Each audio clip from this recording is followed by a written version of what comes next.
तो question number आपका है 55। A car moving with a constant speed has acceleration.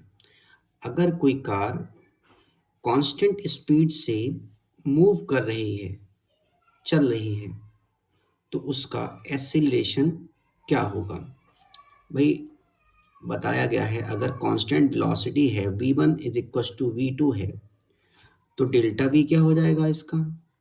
वो हो जाएगा भाई कितना? Zero. Then delta B zero, then A is equal to क्या हो जाएगा? Delta B upon delta T is equal to zero.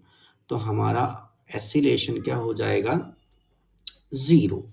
ऐसे भी क्वेश्चन आते हैं, इजी क्वेश्चन, ऐसा नहीं है कि कुछ कुछ क्वेश्चन टफ आते हैं तो कुछ इजी भी आ जाते हैं कभी कभी। 2019 में की बात है। A body is projected vertically upward, time of accent. अब इसमें टाइम बताना है आपको।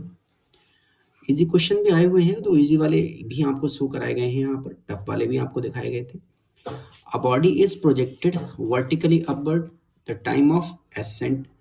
अब आपको बताना है टाइम ऑफ एसेंट क्या होगा जब कोई बॉडी वर्टिकली ऊपर की ओर फेंकी जाती है, तब उस टाइम पर। क्वेश्चन नंबर 56 है आपका, तो इसमें आप बताएंगे क्या होगा। तो देखो इसमें क्या करना होगा आपको। आपके पास फॉर्मूला होता है time of ascent and time of descent के लिए। टोटल जो टाइम होता है प्रोजेक्टाइल के लिए, तो क्या होता है? T is equal to 2u sine theta upon G होता है टोटल टाइम। लेकिन जब हाफ टाइम की बात हो रही है तो क्या हो जाएगा? हाफ टाइम के लिए हो जाएगा small T is equal to U sine theta upon G. अब थीटा इज इक्वल टू 90 है, वर्टिकली अपवर्ड फेंक रहे हैं, तो थीटा कितना हो जाएगा? 90 degree. Then T is equal to क्या हो जाएगा? Small T is equal to U upon G. अब यहाँ पर u अपॉन जी कौन से ऑप्शन में जा रहा है? Option number A. उसके बाद पूछा गया है इसी सेट में, सेट तो बहुत सारे आए थे, तो सेट में which equation is correct for uniformly acceleration in motion. कौन सी इक्वेशन सही है? किस फॉर्म में? इक्वेशन ऑफ मोशन की फॉर्म में। तो v is equal to A T, ये तो ठीक है। s is equal to U T plus half A T square, ये भी है सही, यूनिफॉर्म ऑसिलेशन हो रहा होगा तब। उसके बाद B square is equal to U square plus two S, ये भी ठीक है। उसके बाद डी वाला देखते हैं, डी में ऑल आ रहा है तो ऑल हमारा सबसे सही सटीक आंसर है, तो ये वाला बिल्कुल सही हो जाएगा। The slope of displacement time graph gives. अब डिस्प्लेसमेंट और टाइम के बीच में एक ग्राफ है। डिस्प्लेसमेंट इधर है आपका, डिस्प्लेसमेंट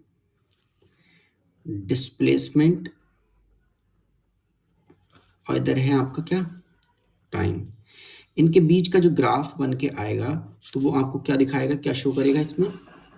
इसमें यानी कि क्या होता है? D x upon D T अगर हम करेंगे तो क्या आ जाएगा? वी आ जाएगा, यानी कि वेलोसिटी आ जाएगा। Velocity is the right answer, C is the right answer.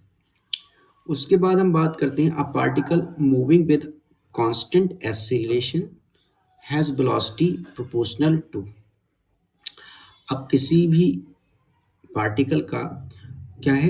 Constant acceleration है और वेलोसिटी क्या होगी, किसके प्रोपोर्शनल होगी, ये बताना है आपको।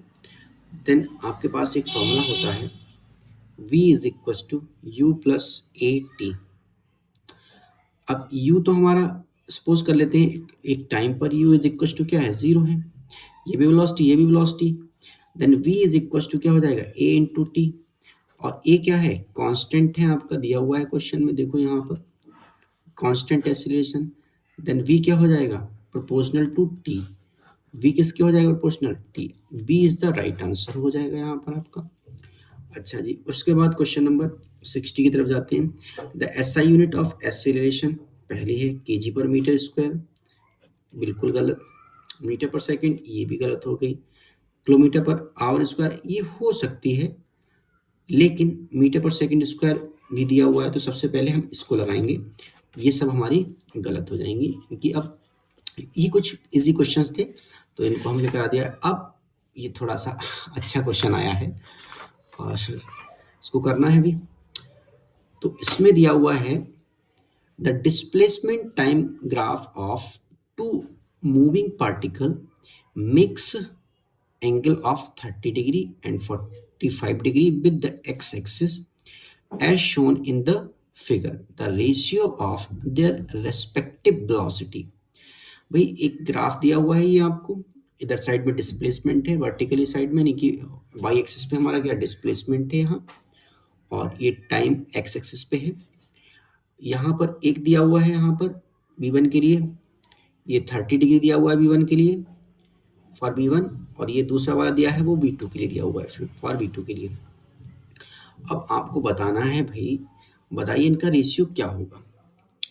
गेस कीजिए। तो आपके पास एक फॉर्मूला होता है, अगर हम ये इस तरह से शो किया गया हो हमारे लिए, तो अगर हम कोई स्लोप निकालते हैं, इधर डिस्प्लेसमेंट हो, आपको पता ही होगा डिस्प्लेसमेंट अगर दिया हुआ है और इधर टाइम दिया हुआ है, और अगर हमें थीटा निकालना है तो tan theta is equal to क्या होता है, ds अपॉन dt होता है या नहीं होता है, ये होता है।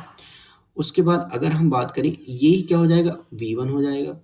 सो यहाँ पर क्या हो जाएगा, v is equal to tan theta. अगर हम बात करें v1 की, v1 इज इक्वल टू क्या हो जाएगा, tan theta 1, and v2 is equal to क्या हो जाएगा, tan theta 2। Then v1 upon v2 is equal to क्या हो जाएगा, tan theta 1 upon tan theta 2। अब इसका रेशियो निकाल लेते हैं।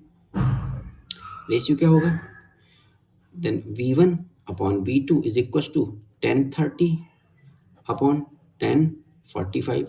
tan 30 की वैल्यू होती है 1 अपॉन रूट 3 और इसकी वैल्यू थी 1, तो v1 upon v2 is equal to 1 upon root 3, और 1 अपॉन रूट 3 किस में जा रहा है, डी ऑप्शन में जा रहा है, सिर्फ यही आपका जा रहा है। अच्छा, ये क्वेश्चन भी आपका हो गया। मोस्ट एक्सपेक्टेड क्वेश्चंस में इसको रखा गया है क्योंकि इसकी संभावना बहुत ज़्यादा होती है इस तरह के क्वेश्चंस आने की, और हम कई बार भूल जाते हैं कि इस समय पे क्या करें।